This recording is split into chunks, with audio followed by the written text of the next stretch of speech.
Welcome back to Monitors Unboxed for another OLED monitor review. It really has been the year of the OLED in the first half of 2023, but it's only a good thing for gamers that have been desperate to access this technology for years. In the labs today for review is the ROG Swift OLED PG27AQDM, which is Asus's take on the LG 27GR95QE that we reviewed a couple of months ago.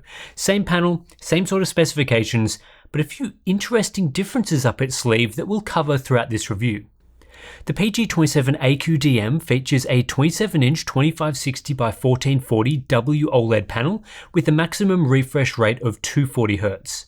It packs the usual sort of features for a panel like this, such as adaptive sync support branded as both G-Sync compatible and FreeSync Premium, rated 0.03 millisecond response times, 1000 nits of peak brightness, a 99% DCI-P3 color gamut, and of course true HDR support. Asus are pricing all of this at $1,000 US, which is the very same price as the LG model, ensuring a heated battle between the two options. Asus are definitely offering the more gamery design, which is pretty standard for their ROG line. However, we're not seeing the same dated design that has been used on some of their other recent monitors. This design is specially built to harness the OLED panel, so the front is a lot sleeker and doesn't have a huge chin outside the ROG logo in the center. And the rear is quite nice overall, with the box in the center housing the components and the thin OLED panel itself extending outwards. The outer housing uses a mixture of plastic and metal, which looks pretty reasonable, and there's no doubting this is a well-constructed product, though as usual I would personally prefer something a bit less gamery. Asus do claim the PG27AQDM uses a highly efficient custom heatsink, which helps to increase brightness and, according to them, reduce the risk of burn-in. I presume this heatsink is only found within the central component area and doesn't extend across the entire OLED panel because the thickness of the outer edges of the panel are identical to the 27GR95QE. Certainly that's what it looks like from the render on the Asus website, the heatsink being in that sort of central area. So it's not some super thick product with a huge heatsink on the back, it is all well integrated. As for the stand, Asus offer a great range of ergonomic control, including all of height, tilt, swivel, and pivot support. It's a very sturdy stand with little wobble, there's plenty of height adjustability, and the raised tripod legs use an average amount of desk space. There's also some LED lighting integrations. There's a pixel grid ROG logo on the rear with RGB LEDs that honestly looks pretty good, and a red projected logo out of the bottom of the stand, which is pretty gimmicky. The port selection is a bit disappointing, with only one DisplayPort 1.4 with DSC and two HDMI 2.0 ports.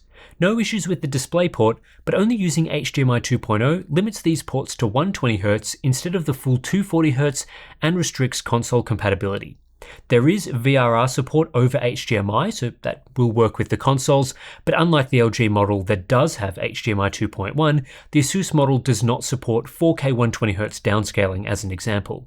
It's a minor thing, but ideally I'd like to see more than one port that's capable of the maximum refresh rate. The OSD is controlled through a directional toggle that's hidden behind the ROG logo on the front. No remote control access here, but at least everything is accessible through the monitor controls themselves. Quick and easy to navigate, plenty of the usual features, plus some things that aren't super suitable to OLEDs, like crosshairs and FPS counters, which may lead to burn-in, so just use those features with caution.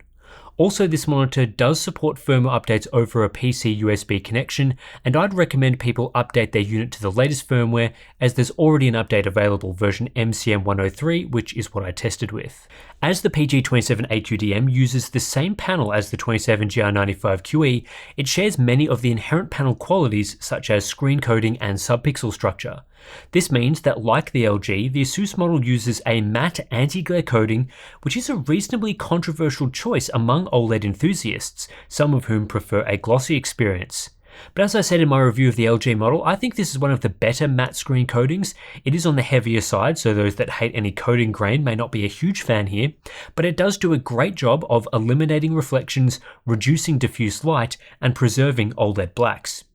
And in general, these are my thoughts on matte versus glossy. If you are using this display in a brightly lit room, if there are light sources directly in front of the display, or if you can't control room lighting very well with blinds, a matte coating for an OLED is preferable, and the PG27AQDM looks great in these conditions. In a dimly lit room with some ambient light, or if you can optimize light in the room by putting light sources behind the display or using blinds, a glossy finish is preferable as it will look richer and clearer. In a dark room, like gaming with the lights off, there is almost no difference between glossy and matte, with a slight advantage to glossy as it will have no coding related grain. The WOLED subpixel array is not ideal for desktop usage. I think this is a more noticeable issue than past WOLED displays due to the size and resolution of this panel. Previously, we had big 42-inch panels at 4K, which warrant sitting further away and perhaps using a 125 or 150% scale factor. This panel is 27 inches in 1440p, so I suspect people will be sitting closer and using 100% scaling, which exposes the issues with WOLED more significantly. The main concern here is the use of an RWBG layout instead of traditional RGB, which operating systems expect when rendering text using modern subpixel rendering techniques. WOLED uses that additional white subpixel, which changes the way color is rendered, and for fine elements like text that causes a bit of blurriness and almost shadowing relative to a normal RGB subpixel LCD. I don't think it looks very good, and it's a noticeable downgrade over an LCD for text quality. As a result, I don't think this monitor is well suited to desktop use or productivity work, and that's exacerbated by the risk of permanent burn-in when using an OLED for desktop use, which often has a lot of static elements. You shouldn't be concerned about burn-in, or the subpixel layout for that matter, when using OLED for content consumption like watching videos or playing games, but if you have the same elements on screen for a long period of time, like say the toolbar in an application, that will likely burn in over time, which is why I don't recommend OLED as a productivity monitor. Asus do offer a great range of burn-in protection features, including a screensaver, logo detection, pixel shifting, and pixel cleaning, though logo detection is disabled by default, so it's something you may want to enable. However, the warranty coverage here is not great, only matching the LG monitor with 2 years of coverage and no specific mention of OLED burn-in, so it's safe to say there is no burn-in coverage like we get with some QD OLED monitors that offer 3 years of burn-in protection. Motion performance, like other OLED monitors, isn't particularly interesting as we're getting the same elite speeds we've seen on other products. At 240Hz, this is an extremely fast monitor with an average response time of 0.26 milliseconds, no appreciable overshoot, and excellent cumulative deviation.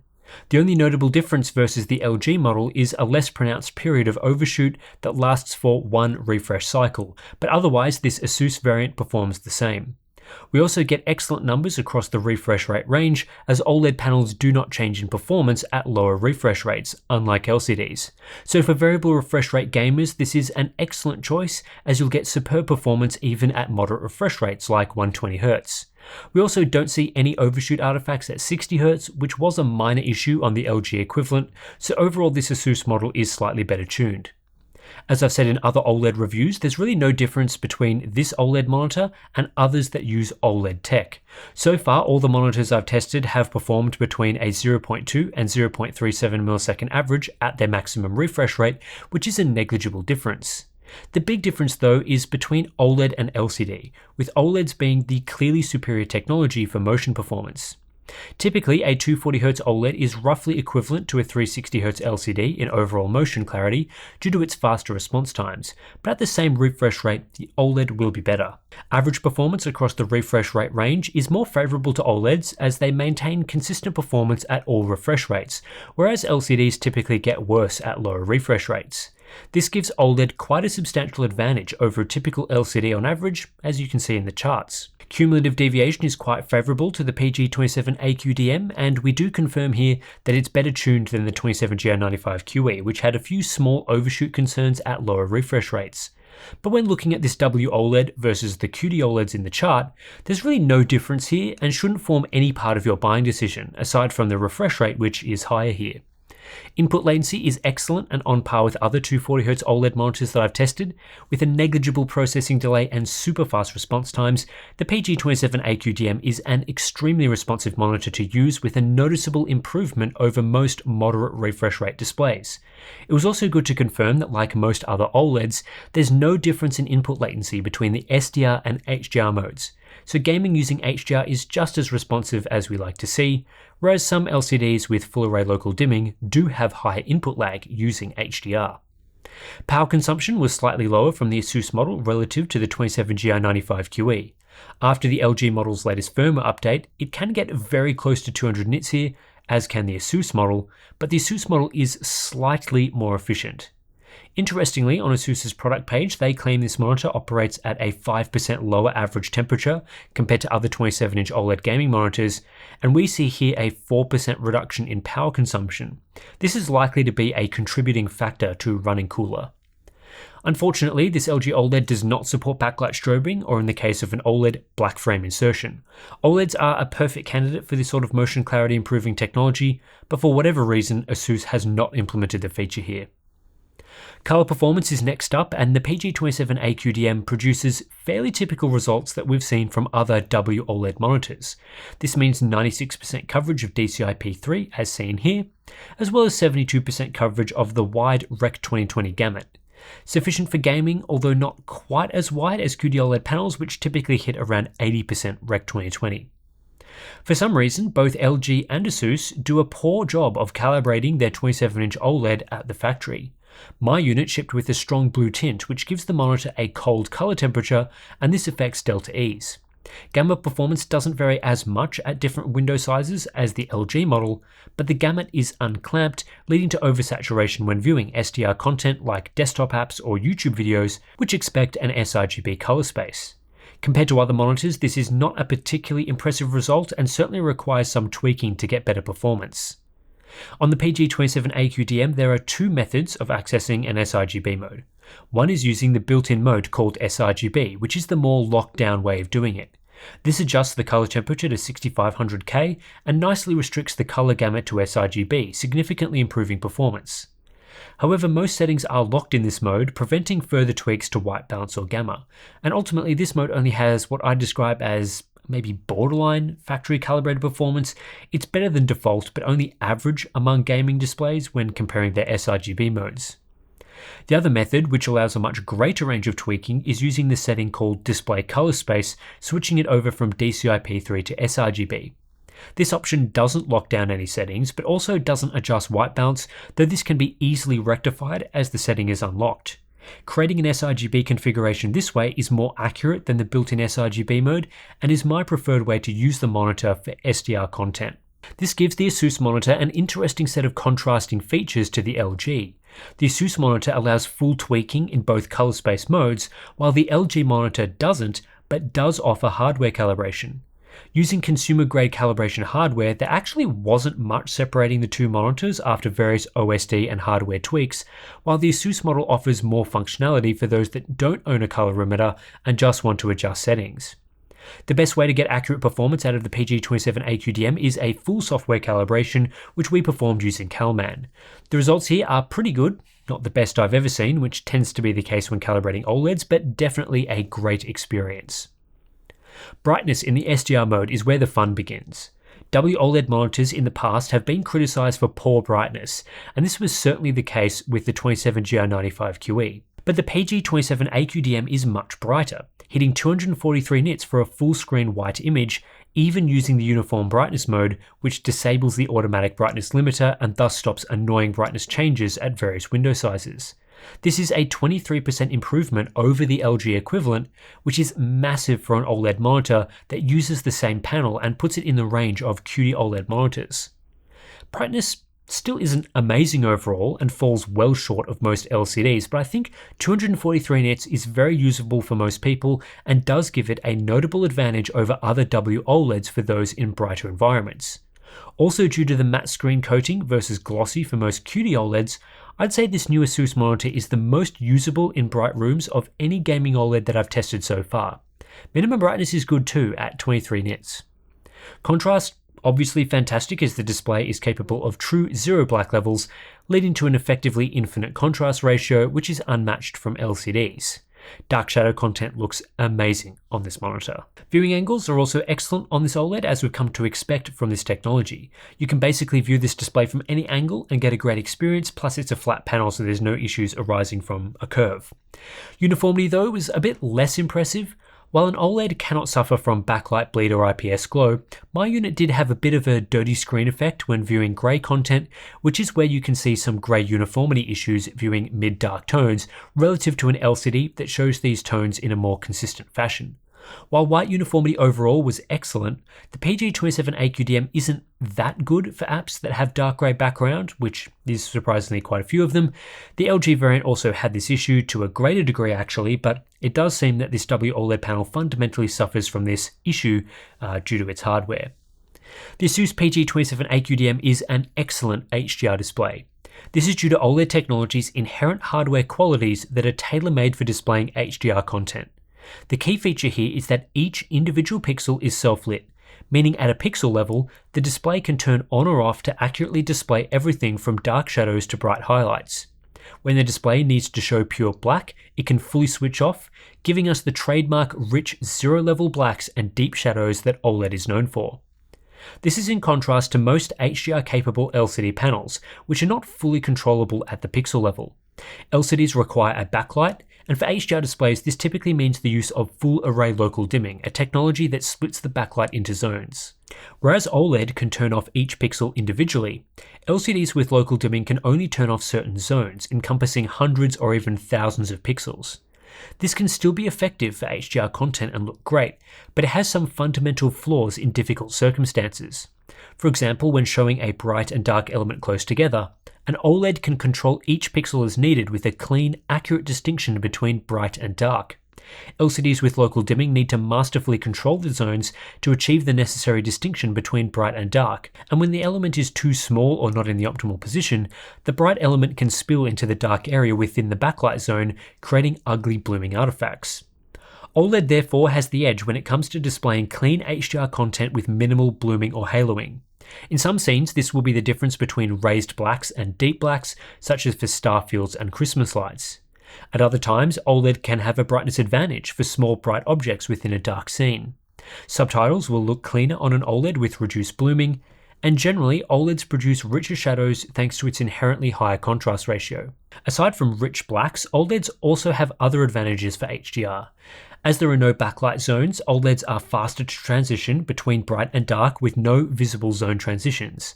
OLEDs are much less likely to suffer from backlight flickering, although light PWM behavior, especially when using a variable refresh rate, is common, and OLEDs like this one do not increase input latency in its HDR mode, as they do not run a backlight zone algorithm. The downside to HDR on an OLED is brightness.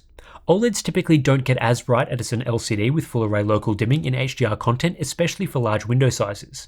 For example, the PG27AQDM hits just 196 nits for full screen content, which is well below LCDs that start at 300 nits, and also short of QD-OLED monitors that can reach 250 nits. However, this is a noticeable upgrade on the 27GR95QE, which only manages 145 nits. The Asus variant is a very decent 35% brighter. 10% window brightness is a better story. This Asus monitor is the brightest I've recorded from an OLED in this test at 905 nits using the more accurate 6500K mode. This is well in the ballpark of decent LCD monitors like the Odyssey Neo G9, and while it's not as bright as the best panels I've tested, it's a very good result for an OLED. What's also impressive is this result is again 35% brighter than the 27GR95QE, 12% brighter than the PG42UQ, and almost double the brightness of a typical QD-OLED ultrawide.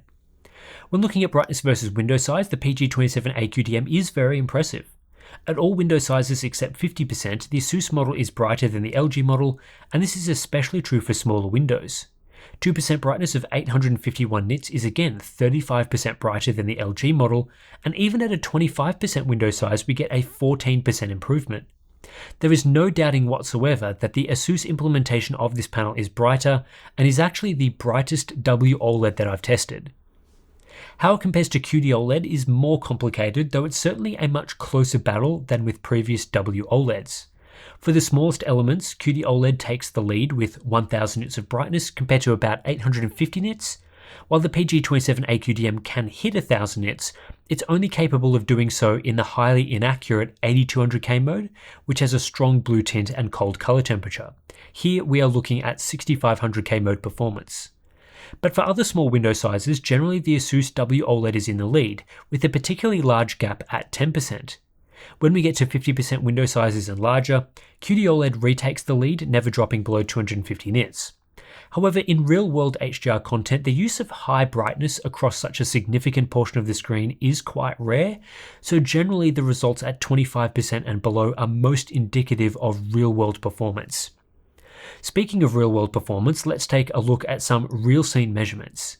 In our first example, the PG27AQDM actually doesn't fare very well at just 337 nits, which is on the lower end of results I've seen from an OLED, and quite behind even the 27GR95QE. But in Scene 2, this Asus model is right up there with the best QD-OLED monitors and LCDs, delivering 31% higher brightness than the LG variant. The Asus model was also much brighter for gaming. While the LG typically topped out at around 650 to 700 nits in games, the Asus hit 850 to 900 nits in my testing, in this scene pumping out a whopping 45% higher brightness. It doesn't quite reach the levels of the best QD OLEDs at 1000 nits, but again, this is the closest to QD OLED results I've seen from a WOLED. HDR accuracy isn't especially amazing though, and could use further tweaking through a firmware update. EOTF tracking using a 10% window in the 6500K mode shows wonky performance for some lower parts of the curve, meaning that at times the AQDM can be dimmer than it should be. You'll see that here in the dark tracking charts. This is inferior performance to the 27GR95QE, which has very good EOTF tracking, and it's also inferior to the best QD OLEDs like the Samsung OLED G8. There are also some issues with color accuracy. This display doesn't do a particularly good job of saturation tracking, leading to high delta E's, which shows itself as a few wonky colors at times in games and videos. A P3 tracking delta E average of 21.7 is higher and therefore worse than the LG 27GR95QE 16.9 in the same test, while the AW3423DW comes in with just a 7.1 delta E average. I wouldn't say the PG27AQDM is unusable in the HDR mode, far from it. Most of the time it still looks good, but its accuracy is disappointing considering its strengths in other areas of HDR playback. Final section of this review is the Hub Essentials checklist. Asus does a good job of advertising bezel size correctly, however the use of HDMI 2.0 instead of 2.1 does limit the refresh rate over HDMI to just 120Hz. There are also a few questionable aspects to the spec sheet in terms of colors, such as the 450 nits of max brightness. While this is achievable for small window sizes with uniform brightness mode disabled, I don't think it's a particularly representative number for the typical experience this monitor delivers, hence the borderline result. Similarly, gamut coverage and color accuracy are overstated, as are response times with an unrealistic 0.03 millisecond ranking, despite excellent motion performance from this panel. HDR performance is excellent though, with true HDR capabilities. While Asus do advertise 1000 nits of brightness, and this is possible in the 8200K mode, it's less achievable using realistic settings. The monitor also has a non-standard RWBG subpixel layout and is at risk of permanent burn-in, but the display's active cooling is effectively silent and firmware updates are supported. The Asus ROG Swift OLED PG27AQDM might be a mouthful of a name, but it's the most impressive WOLED gaming monitor I've tested so far. Asus has been able to deliver a notable improvement to performance over the LG model I looked at a few months back, which already impressed me in several ways, so there's no doubting that this is a high quality product that I can recommend. The big advantage and a huge talking point to the PG27AQDM is its high levels of brightness for a WOLED monitor. This Asus variant hits nearly 250 nits full screen for SDR content and up to around 900 nits in HDR content without using cheat mode settings. This makes it around 35% brighter in real-world HDR content and 23% brighter for SDR content, which is a decent improvement in a key area to OLED performance and one of the main drawbacks that we typically see from this technology. While the LG variant is not very competitive on brightness with QD OLED equivalents, this new Asus model is very much capable of going toe-to-toe with Samsung's technology. This leads to a largely excellent experience for HDR gaming. Not only do we get deep zero-level blacks, great shadow detail and per-pixel local dimming, we also get quite reasonable levels of brightness. On top of this, we get elite motion performance thanks to the pure speed of OLED and its high 240Hz refresh rate. This is a great monitor for both HDR single-player gaming with dazzling visuals and fast-paced competitive multiplayer games. It's basically the perfect choice for someone that likes to play a variety of different titles. Asus have complemented this nicely with a high-end design and build quality, the full range of OLED care features including pixel shifting and logo detection, firmware update support, a uniform brightness mode, plenty of gaming features, and of course adaptive sync with low input lag.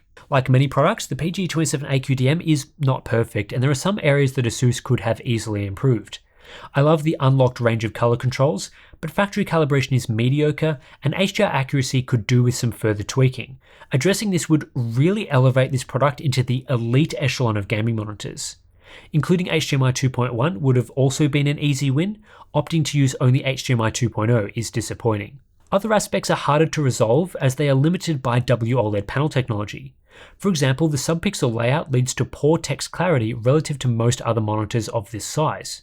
Combined with the risk of permanent burn-in, it's hard to recommend this monitor for productivity work or desktop app usage. This is really designed to be used purely for content consumption like gaming and watching videos.